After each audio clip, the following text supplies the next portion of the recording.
오늘 우리에게 주시는 하나님의 말씀은 여호수아 4장 1절에서 9절 말씀입니다.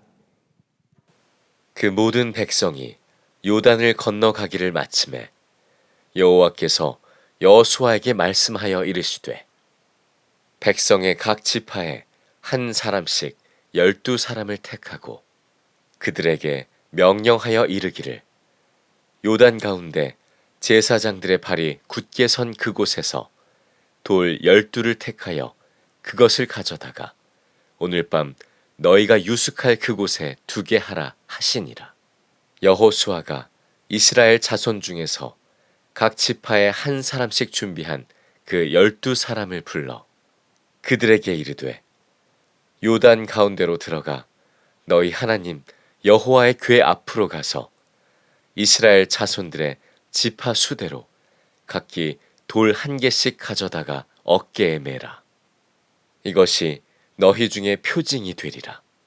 후일에 너희의 자손들이 물어 이르되 이 돌들은 무슨 뜻이냐 하거든 그들에게 이르기를 요단물이 여호와의 언약궤 앞에서 끊어졌나니 곧 언약궤가 요단을 건널 때에 요단물이 끊어졌으므로 이 돌들이 이스라엘 자손에게 영원히 기념이 되리라 하라 하니라. 이스라엘 자손들이 여호수아가 명령한 대로 행하되 여호와께서 여호수아에게 이르신 대로 이스라엘 자손들의 지파의 수를 따라 요단 가운데에서 돌 12를 택하여 자기들이 유숙할 곳으로 가져다가 거기에 두었더라. 여호수아가 또 요단 가운데 곧 언약궤를 맨 제사장들의 발이 선 곳에 돌 12를 세웠더니 오늘까지 거기에 있더라.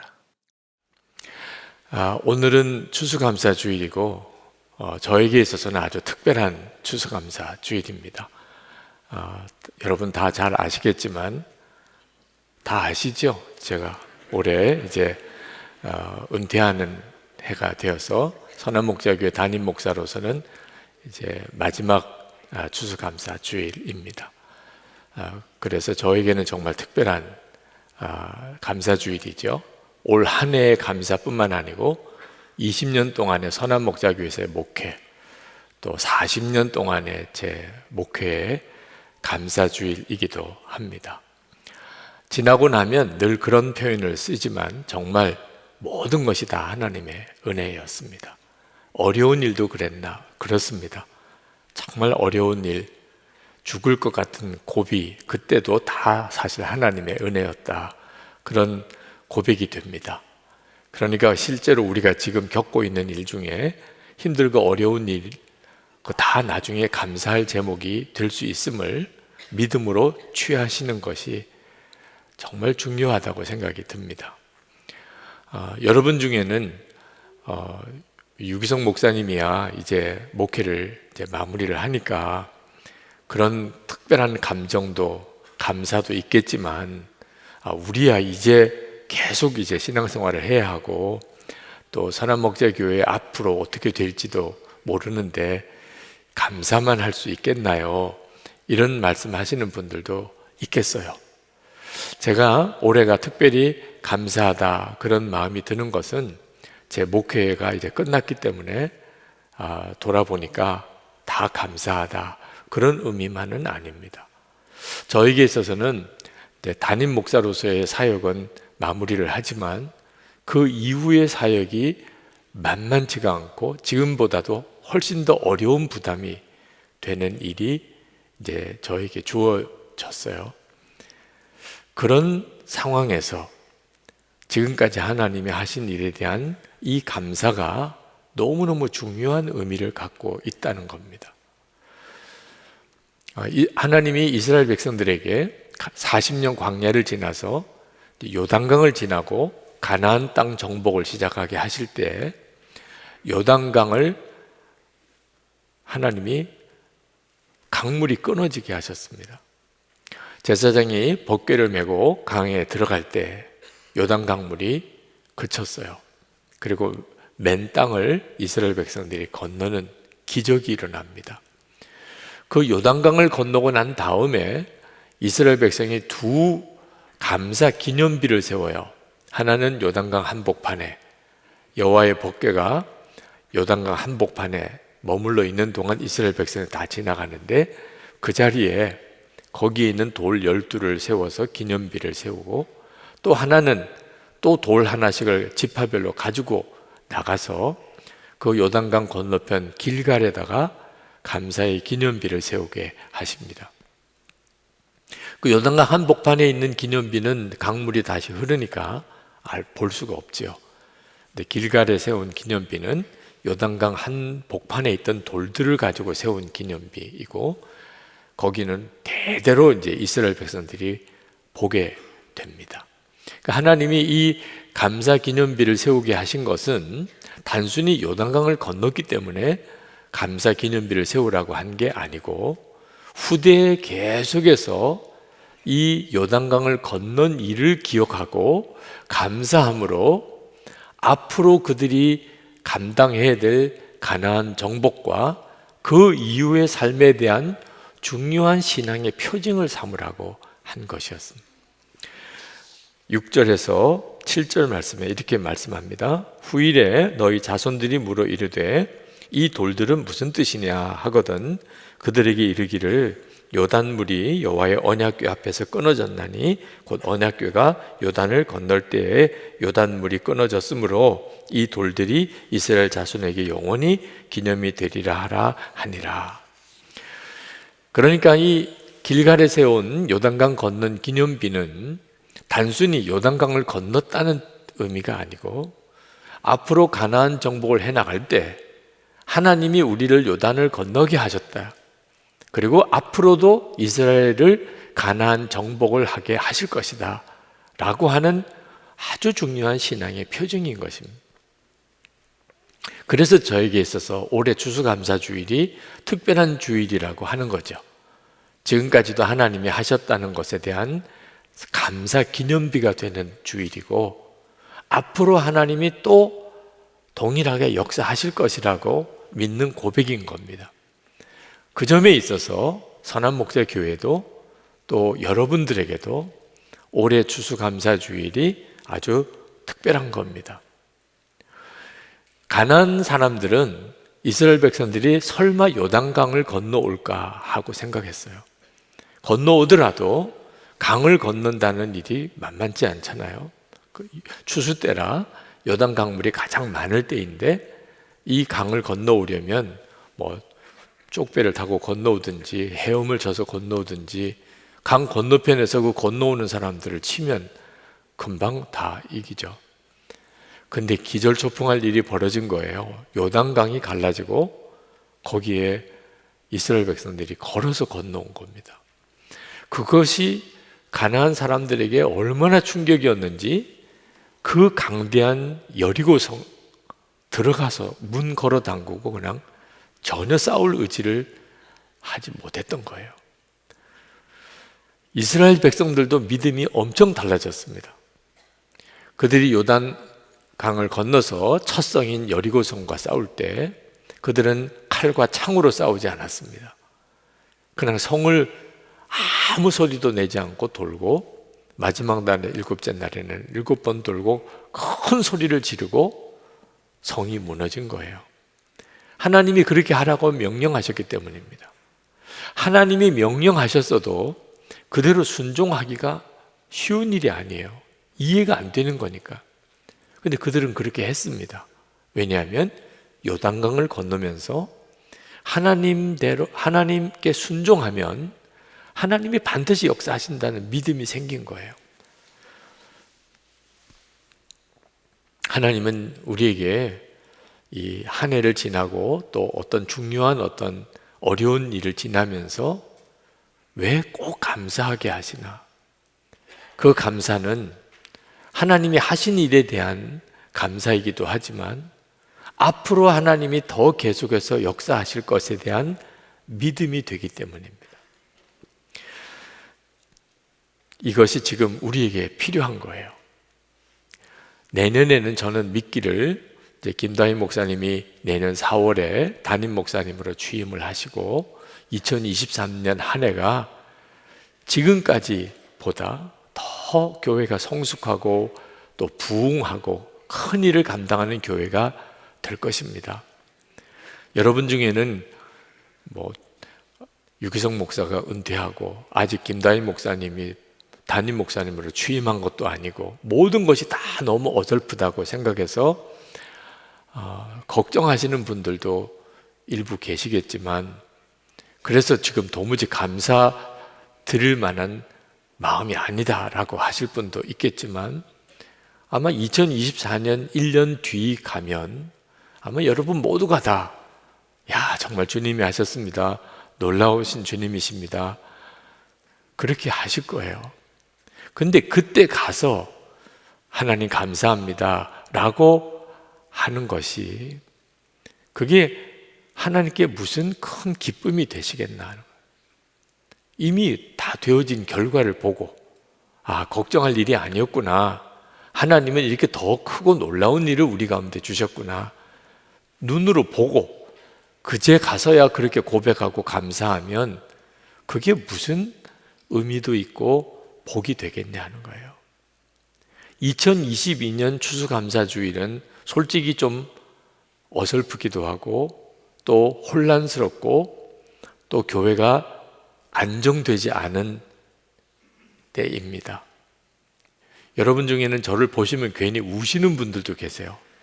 왜 그러신지 모르겠어요. 불쌍해 보이는 모양이기도 한 것 같고, 하여튼 여러 가지로 복잡한 감정이 있는 해예요. 그런데 2022년 이 감사절과 2023년 감사절이 완전히 다르다는 겁니다. 왜냐하면 이것은 믿음의 감사절이에요.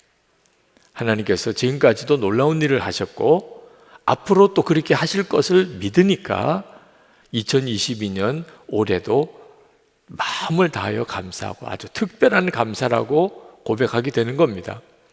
이스라엘 백성들이 요단강을 건넜지만 그 자체가 엄청난 기적이에요. 그렇지만 그게 끝이 아니었습니다. 이제 가나안 정복의 시작이에요. 앞으로 이스라엘 백성에게 닥쳐올 그 수많은 전쟁이 기다리고 있는 겁니다. 그러니 그들이 이제 다 끝났다, 이런 상황이 아니었던 거예요. 그리고 하나님은 앞으로 이제 가나안 정복을 해 나갈 때 닥쳐올 수많은 위기 상황에서 이 길갈의 요단강 건넌 기념비를 보고 다시 믿음을 일으키라, 하나님은 반드시 하실 것이다, 이렇게 만드신 거예요. 지난 20년 선한목자교회를 돌아보면 정말 하나님의 역사예요. 어떻게 그걸 부인할 수 있겠습니까? 예배당 공사를 완공한 일은 큰 정말 기적 같은 일입니다. 그때 당시 계셨던 분들은 다 동의하실 거예요. 그러나 저는 또 하나 더 큰 기적이 선한목자교회 안에 예수님 바라보자, 주님과 동행하자는 말이 아주 자연스러운 교회가 된 것, 이건 이 예배당 건축보다 더 놀라운 기적입니다. 어느 교회나 그렇게 자연스럽게 될 수 있는 일이 보장되지 않아요. 근데 저희 교회는 이 많은 교인들이 다 주님 바라봅시다, 주님과 동행합시다, 실제로 동행일기를 잘 못 쓰시는 분들도 그냥 자연스럽게 그런 믿음을 가지고 있잖아요. 저는 이것이 정말 하나님 역사라고 생각합니다. 더 감사한 것은 또 김다희 목사님이 후임 목사님이 되신 것, 그것도 정말 부인할 수 없이 감사할 일이죠.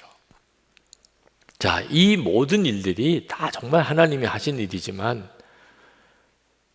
이제 시작인 겁니다. 하나님께서 선한목자교회를 통하여 역사하실 그 일에 이제 요단강 건넌 것 같은 시작일 뿐이에요. 이제부터 하나님이 하실 일이 사실 엄청난 일이 기다리고 있는 거죠. 근데 그 일들은 한결같이 지난 20년 동안 하나님이 하셨다는 그 분명한 믿음, 그 감사가 명확할 때 앞으로 어떤 시련이 오고 도전이 올지라도 감당할 수 있는 힘이 되는 거예요. 그래서 올 추수감사주일이 특별한 거죠. 여러분, 우리가 정말 두려워해야 될 것이 있는데 그것은 감사가 형식적으로 흐르게 되는 겁니다. 저희 교회가 힘들고 어려웠던 시절이 있었습니다. 2006년 부도위기, 2008년 금융위기, 뭐 여러 가지 어려운 고비를 지나왔어요. 우리 교회가 과연 이 어려움을 극복할 수 있을까? 그런 순간도 여러 번 있었어요. 근데 그때마다 다 감사주의를 지켰습니다. 그런 상황에도 불구하고 하나님 감사합니다. 주님이 지금까지 놀라운 일을 하셨습니다. 앞으로도 하실 줄 믿습니다. 그리고 정말 돌아보니까 지금 여기까지 와 있는 거예요. 근데 문제는 형편이 좋아지기 시작하니까 오히려 감사가 식어져요. 그 절박하고 어려울 그때는 정말 눈물의 감사, 가슴이 저리도록 드려지는 감사, 모든 것을 다 드려서 하나님께 드리는 감사, 이런 감사가 있었는데 형편이 좋아지면서 이상하게 추수감사주일이 좀 형식적으로 흐르는 경향이 보여요. 솔직히 손들라고는 안 하겠지만 오늘 감사주일인 거 알 분도 있잖아요. 교회 와보니까 왜 강단이 왜 저래? 오늘 왜 저러지? 왜 과일을 저기다 갖다 놨지? 뭐 이런 분들, 추수감사주일이구나 오늘, 이런 분들도 솔직히 있으시잖아요. 네. 이게 두려운 거예요. 그래서 어려울 때, 우리 교회도 그 기가 막힌 어려운 때 다 무너질 것 같은 위기를 지나왔었음을 잊어버리면, 그 길갈에 감사 기념비가 없으면 가나안 정복은 안 되는 거거든. 그래서 2월 마지막 주일에 해마다 교회 사랑 주일을 지키는 거예요. 우리 교회 그 기가 막힌 그 어려웠던 그 시절로 1년에 한 번은 반드시 가야 한다. 그게 우리 교회를 건강하게 세우는 길이라고 생각이 든 거죠.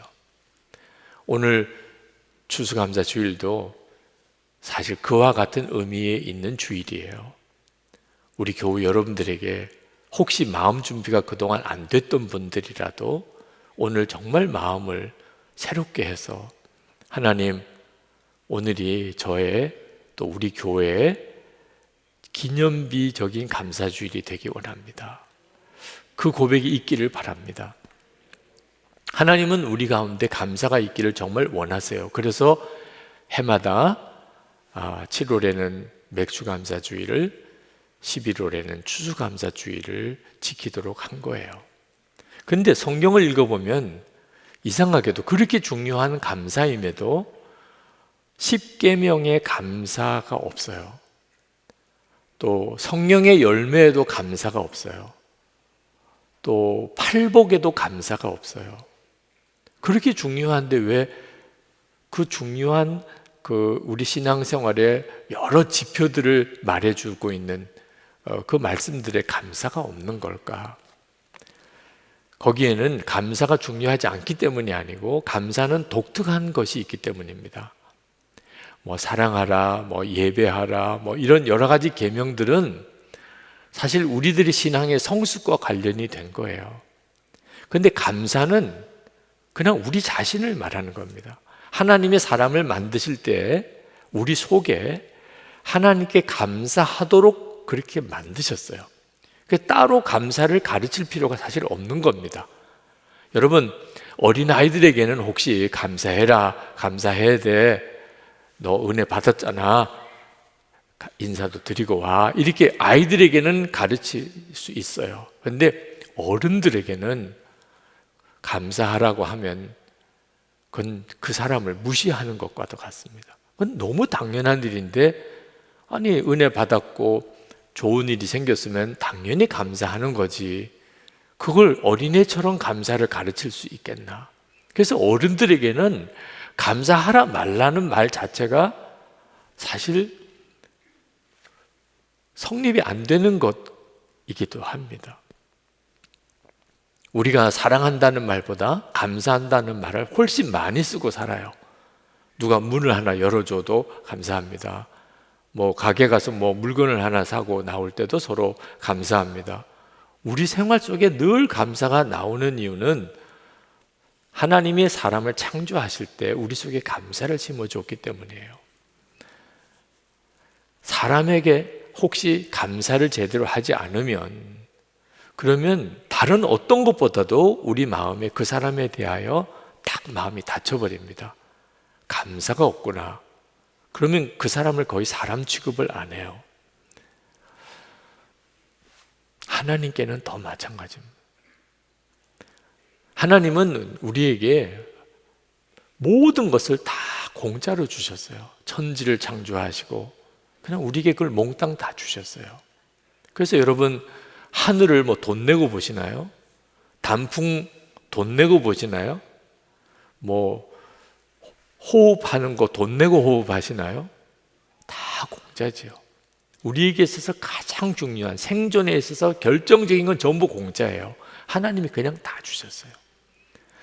우리를 지옥 가지 않고 영원한 천국에 가도록 우리의 구원도 하나님이 값없이 예수님의 십자가의 보혈로 거저 주셨어요. 그러면서 하나님이 우리에게 원하시는 것은 하나밖에 없어요. 감사합니다. 하나님이 하셨습니다. 그거밖에 없는 거예요. 그런데 실제로 사람들의 마음에 감사가 사라져요. 불평과 원망이 가득해요. 왜 나는 이것밖에 안 될까? 하나님에 대하여도 원망스러운 마음이 들 때가 많아요. 마귀가 에덴 동산에서 아담과 하와에게 하나님이 이거 먹지 말라고 하더냐, 이런 식으로 마음에 하나님에 대한 의심과 불만을 심어준 것 그대로가 우리가 타락한 본성 속에 있는 거예요. 감사가 사라진 거예요. 로마서 1장 21절에 하나님을 알되 하나님을 영화롭게도 아니하며 감사하지도 아니하고, 이게 타락한 사람의 모습이고 멸망당할 징조예요. 하나님께 대한 감사가 없어요. 그러므로 오늘 이 시간 여러분의 마음속에 추수감사주일이 왔지만 그렇게 감사가 내 마음에 절절하고 뜨겁고 간절하지 않다면 심각한 문제라는 겁니다. 여러분이 결코 복되지 못한 사람이에요. 오히려 힘들다. 올 한 해는 너무 어려웠어. 난 올해는 정말 감사할 기분이 아니야. 이런 마음이 드는 것은 굉장히 위험한 것이라는 거예요. 물론 올 한 해 아쉬움도 있을 겁니다. 어떤 사람이 모든 것이 부족함이 없는 그런 삶을 살 수 있겠습니까? 항상 아쉬운 것도 있고 모자란 것도 있고 또 너무 힘든 것도 있을 거예요. 그렇지만 한번 정당하게 생각해 보세요. 하나님이 나에게 주신 것과 지금 내게 뭔가 없어서 아쉬운 것 사이에 한번 정당하게 생각을 해 보시라고요. 하나님이 주신 것이 말할 수 없이 엄청나요. 하여튼 오늘 여러분이 호흡하고 이렇게 나와 앉아 있는 것만 가지고도 그 어떤 것으로도 이게 대체할 수 없는 지금 은혜를 받고 사는 거잖아요. 다 지금 여러분의 삶이 어느 누구보다도 힘들다 하더라도 여러분이 영생을 얻었고, 그죠? 천국 백성이 된 거 하나만 가지고 그것을 여러분이 누리게 하기 위하여 예수님은 십자가에 죽으셔야 했습니다. 자, 이 하나만 가지고도 하나님 감사합니다. 그럴 수 있는 거거든요. 그래서 하나님이 우리에게 물어보지도 않고 그냥 감사주의를 해마다 지키게 하신 거예요. 감사할 만한 게 있냐? 얼마나 많으냐? 이런 거 따져서 감사절을 지킬까 아닐까가 아니라는 겁니다. 우리에게는 어떤 형편에 있어도 감사할 것이 항상 있게 돼 있어요. 은혜의 눈이 열리고 보면 그렇습니다. 연말쯤 되어서 전 교인들이 모여서 올해 추수감사절 지킬까요 말까요 투표해서 과반수가 나오면 지키고, 그렇게 하지 않잖아요. 그것은 우리에게 어떤 처지에 있어도 감사할 것이 있다는 뜻입니다. 하나님에 대한 믿음이 분명해지면, 하나님의 살아계심에 대해 눈이 뜨인 사람이면 누구에게나 언제나 하나님께 감사드릴 상황이라는 거예요. 여러분, 요셉이 형들로부터 죽을 위기에도 빠지고 종으로 애굽에 팔려갑니다. 이게 진짜 끔찍한 일이죠. 여러분 중에 요셉과 같은 그런 어려움을 겪은 사람은 아마 없을 거예요. 그런데 요셉이 형을 자기들을 죽이고 종으로 팔려고 했던 그 형들을 만났을 때 그 형들을 다 품어줍니다. 그때 요셉은 자기가 그런 어려움을 처한 것이 다 하나님이 하셨다고 고백했어요. 하나님이 하셨다고. 에서가 야곱을 용서를 했습니다. 속이고 팥죽으로 장자권 사고 아버지 이삭에게 속이고 장자 축복받은 그 야곱을 에서는 죽이고 싶었어요. 동생이 온다는 이야기 듣고 400명 군사를 이끌고 야곱을 죽이러 간 거예요.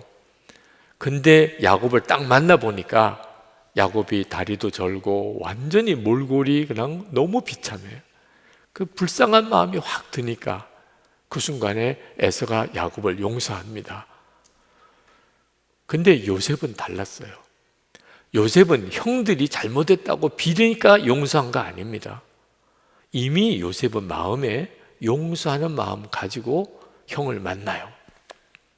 이유는 요셉은 하나님을 진짜 믿었으니까. 형이 자기를 죽이려고까지 하고 애굽의 종으로 팔았던 일조차도 하나님이 하셨다. 자기가 총리가 되고 그래서 온 가족 다 먹여 살리게 되고 그뿐만 아니고 그 주변에 있는 사람 다 기근해서 먹이고 살렸잖아요. 와, 하나님이 하셨다. 형들 걱정하지 마세요. 형들이 잘못한 거 아니에요. 다 하나님이 하신 거예요. 여러분, 이런 믿음이 감사절을 지키게 하는 거예요. 지금 내가 처한 처지가 이렇게 힘들고 어렵지만 하나님이 지금까지 뒤를 돌아보면 다 하나님이 하셨어요. 하나님의 은혜로 살았어요. 그러면 지금 이 어려움도 하나님이 하실 것이다. 내게 유익하지 않으면 주실 리가 없다. 이런 믿음이 사실 이 감사절 신앙인 거죠. 이 감사 신앙이 회복이 돼야 합니다. 지난 이태원에서 참사가 일어났을 때 우리 교회 직원 한 사람이 그날 이태원에 친구들하고 같이 가기로 약속을 했었대요. 그런데 교회 일이 많은 거예요, 토요일에. 그래서 도무지 갈 수가 없었답니다. 그 친구들에게도 미안하다고 못 간다고. 그래서 친구들도 아유 그러면 뭐 그냥 우리도 가지 않지 뭐. 그리고는 교회 일을 한 거예요. 그날 얼마나 속상한지. 이거 교회 일 계속 해야 되나. 그리고 친구들한테 너무 미안해요. 내가 못 가니까 다들 못 갔어요. 그렇게 막 함께 모여서 그날 저녁에 같이 좀 즐거운 시간도 갖고 싶었는데, 근데 그 다음 날 그 참사의 소식을 듣고 엄청 충격을 받은 거예요. 그 영상들을 보면서 그렇게 눈물이 났다고 그래요. 여러분, 우리가 살아가는 동안에 때때로는 이게 도무지 감사할 일이 아닌 일들이 벌어집니다. 그러나 여러분은 이미 구원받은 사람인 걸 알죠. 예수님은 여러분 안에 오셨어요. 그러면 여러분에게 되어지는 일들 어느 것도 하나님이 모르시는 게 아니고 여러분에게 유익하지 않다면 주시지 않아요. 그러면 하나님이 하실 걸 믿습니다. 이 일조차도 저에게 유익하니까 주신 거네요. 아멘. 그렇게 나가는 것이 감사신앙이고, 이 감사신앙이 있을 때 역사가 달라지는 거예요. 어떤 분이 예수 동행 운동 주님만 바라보자고 했더니 그런 말씀을 하셨대요. 저에게 전해주시기를, 유기성 목사는 살만하니까 예수님만 바라보라 하지, 우리처럼 이렇게 힘들고 절박하면 그런 말 안 나온다. 제가 그 말을 듣고 얼마나 힘들면 그렇게 말씀하셨을까 하는 생각도 들면서 참 잘 못 알고 계시다 하는 생각이 들었어요. 저도 살만했으면 이렇게까지 안 갔어요. 저도 살만했으면 24시간 주님 바라보라, 매일 일기 쓰라, 뭐 나누라 이렇게 안 갔어요. 죽을 것 같으니까, 정말 죽을 것 같으니까 주님만 바라보게 되고, 그렇게 주님만 바라보니까 오히려 더 놀라운 은혜를 누리게 되어서 교우들에게 그렇게 하시라고 권한 거죠. 우리 교회 지난 20년 목회 상황이 저에게는 쉽지 않았어요. 사실 예배당 건축하는 과정에서 심장 쇼크도 오기도 하고, 이렇게 끝나는 건가? 이단들이 이 예배당 사겠다고 엄청난 돈을 제안해 오는 그런 일도 있었어요.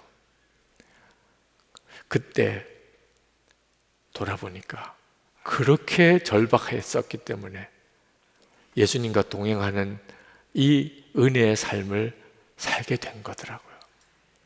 너무 감사한 거죠. 돌아보니까 이게 너무 감사한 거예요. 힘들고 어려웠던 일, 그 고비가 오히려 나에게는 엄청난 하나님의 은혜의 눈이 열리게 되는 사건이에요. 요단강이 그런 거예요. 도무지 건널 수 없는 강입니다. 그래서 그 요단강을 건넌 기적이 이스라엘 백성들에게 앞으로 가나안 정복을 해나갈 믿음의 담대한 용기가 된 거죠. 혹시 여러분 중에 지금 정말 힘들고 어려운 문제에 부딪혀 있는 분이 계십니까? 그러면 2022년 올해 추수감사주일이 여러분의 감사의 기념비가 되는 주일이 되기를 바랍니다. 해마다 감사 간증자를 한 분씩 말씀 때 여러분들에게 소개를 하는데, 올해 2부 예배 때도 우리 김복실 권사님 나오셔서 여러분에게 간증을 해 주시겠습니다. 우리 김복실 권사님 박수로 맞아주시기 바랍니다.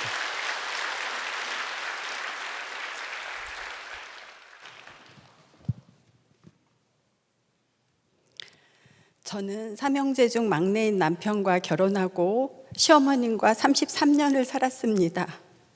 그리고 둘째 형님네 조카도 2살 때부터 군 제대할 때까지 저희 두 아이와 함께 키우며 살았습니다. 조카로 인해 어머니와 자주 다투게 되었고, 욕을 들을 때마다 상처로 쌓여 평안도 없고 가슴은 늘 짓누르는 듯한 아픔 속에 살았습니다. 재정적으로도 어렵고 힘든 삶이었지만 그래도 하나님의 말씀이 그대로 믿어지는 은혜로 주님만 붙잡고 살아왔습니다. 아들 대학생 때 안면 전체가 골절되는 교통사고가 있었습니다. 차마 눈 뜨고는 볼 수 없는 상태였는데, 사고 다음 날 눈도 못 딴 아들은 저에게 아들아 그만 놀고 집으로 돌아와 하는 음성을 들었다며 하나님의 음성이지 하고 물었습니다. 하나님께서는 대학생활하며 하나님을 멀리한 아들을 버려두지 않으셨고 여전히 사랑하고 계셨음을 깨닫게 해주셨습니다. 그리고 주님은 뇌와 시신경에는 아무 이상이 없도록 지켜주셨고 아들의 믿음도 회복해 하셨습니다. 그런데 아들 사고 3개월도 채 지나지 않아 건강하던 남편은 뇌 림프종이라는 암 진단을 받았습니다. 6번의 항암 치료와 35번의 방사선 치료를 했음에도 반대쪽도 재발되었습니다. 고함량의 항암 주사를 5번 맞고 나서 남편은 거의 죽은 사람처럼 되었습니다. 한 번 남은 항암 주사는 취소됐고 그 후 골수 채취, 조혈모 세포 이식 수술까지 치료만 2년이 걸렸습니다. 오랜 병마와 신앙적 어려움으로 인해 남편은 한동안 교회에 발을 끊었습니다.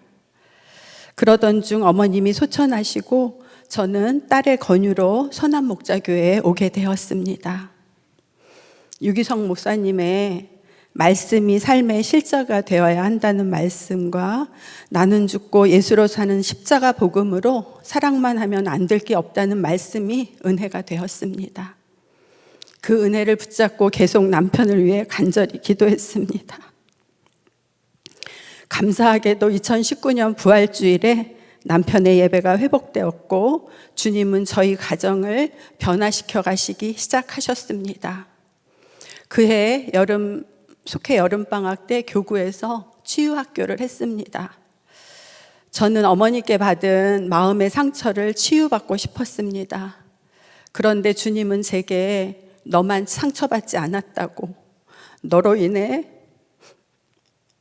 어머니와 조카가 받은 상처가 더 크다고 하시며 미움으로 가득 찬 제 마음에 주님은 거하실 곳이 없다고 하셨습니다. 주님은 먼저 저의 미움과 교만의 죄를 회개하게 하셨습니다. 천국에 계신 어머니께는 마음으로, 조카에게는 전화를 해서 용서를 구했습니다.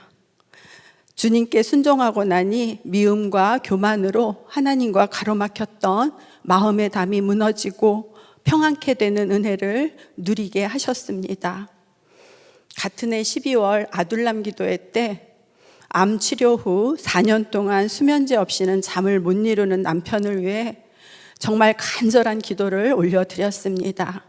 주님은 그날 밤부터 수면제를 단번에 끊는 은혜를 주셨고 마른 뼈와 같은 남편의 몸과 얼굴에 생기가 돌게 해주셨습니다.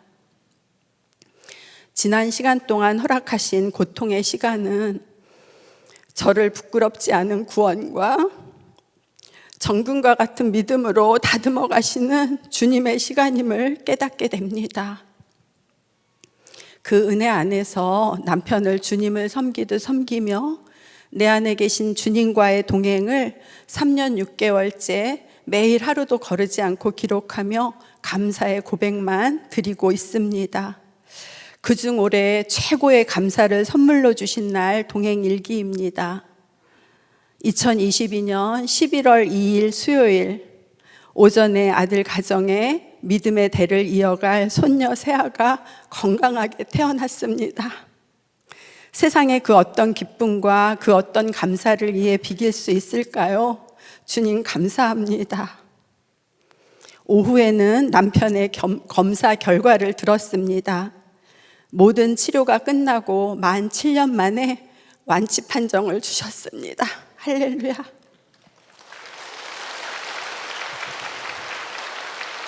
생애 가장 감사한 날을 선물로 주신 하나님 아버지께 모든 감사와 영광을 올려드립니다. 모든 것 주님이 하셨습니다. 모든 것이 하나님의 은혜입니다. 나의 걸음걸음마다 함께해 주시는 주님으로 인하여 행복합니다. 주님 감사합니다. 주님 한 분으로 충분합니다. 주님 사랑합니다.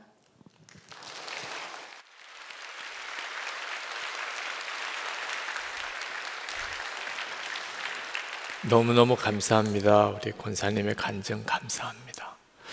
여러분 중에 제가 은퇴하고 우리 김다희 목사님의 부임하는 요 시점에 교회를 위해서 걱정하시는 분도 있으신 것 같아요.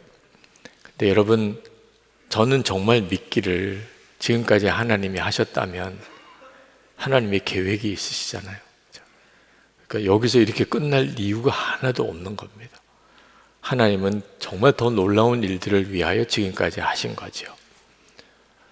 그건 너무 당연한 일이고, 그리고 너무 분명한 확신이죠. 주님은 그 일을 해나가실 거고, 그게 저희에게는 기대가 됩니다. 여러분 개인적으로도 어떤 형편이든지 오직 주님이 기뻐하실 일만 하면 돼요. 지금까지 하나님이 하셨습니다. 그리고 이제 하나님이 하실 것입니다. 여러분에게 올해가 정말 감사의 기념비가 세워지는 주일이 되기 바랍니다.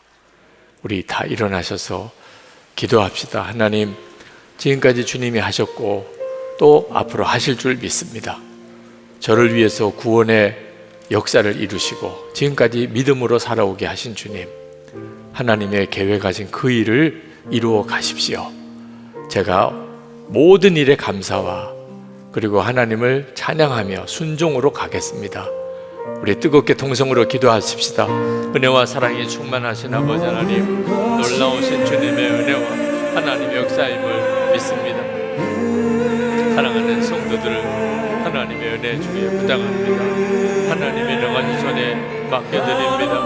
하나님의 역사를 놀랍게 보여주시기 원합니다. 아버지, 사랑과 은혜가 충만하신 주님, 놀라우신 하나님, 감사하고 감사하고 주님을 찬양합니다. 주님, 나의 하나님, 강구하고 또 간구하고 사모하고 또 사모하고 은혜로 더욱 함께하시고 역사해 주시기를 원합니다. 주님을 오직 찬양하는 그 신 하나님을 찬양합니다. 아버지, 감사하고 또 감사하고 아버지, 놀라우신 주님의 은혜, 것이 은혜였소. 하나님, 올해 또 교회도 또 우리 모두에게도 정말 감사의 기념비가 되는 그런 감사절 예배가 되게 하옵소서. 하나님께서 성도들의 가정을 지키시고 그리고 그 기업과 그리고 육신을 주님의 손에 붙들어 주소서. 이 나라와 우리 민족이 하나님을 영화롭게 하게 되기 원하며 김국기 목사님, 김정훈 목사님, 최충렬 선교사님, 장문석 집사님과 억류된 모든 종들이 다 풀려나고 전 세계에 있는 재앙, 전쟁과 전염병, 하나님 분쟁이 다 그치게 하시고 하나님의 영광과 주의 나라가 이 땅에 속히 임하게 하옵소서. 주 예수 그리스도 이름으로 간절히 기도합나이다. 아멘. 우리 주님을 찬양하겠습니다.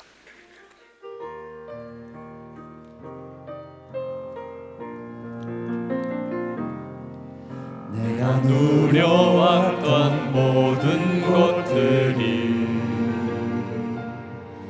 내가 지나왔던 모든 시간이, 내가 걸어왔던 모든 순간이 당연한 것 아니라 은혜였소. 아침에 해가 뜨고 저녁에 노을, 봄의 꽃향기와 가을의 열매, 변하는 계절의 모든 순간이 당연한 것 아니라 은혜였소. 모든 것이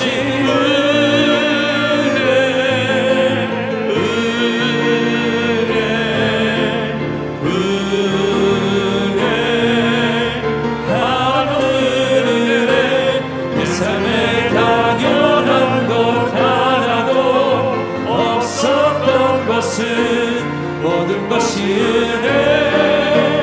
은혜여서 모든 것이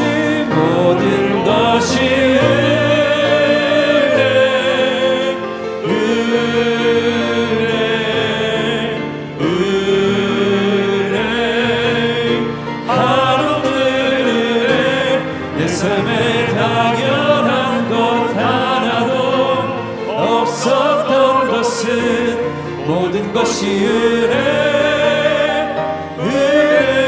은혜였소. 주 예수님의 은혜와 하나님의 사랑하심과 성령의 교통하심이 오늘 하나님께 예배하고 그리고 마음을 다하여 하나님께 감사의 예물을 올려드리고 그리고 정말 뜨겁게 주님을 찬양하는 모든 성도들 위해 하나님 그 삶 속에 충만하시기를 축원하옵나이다. 아멘.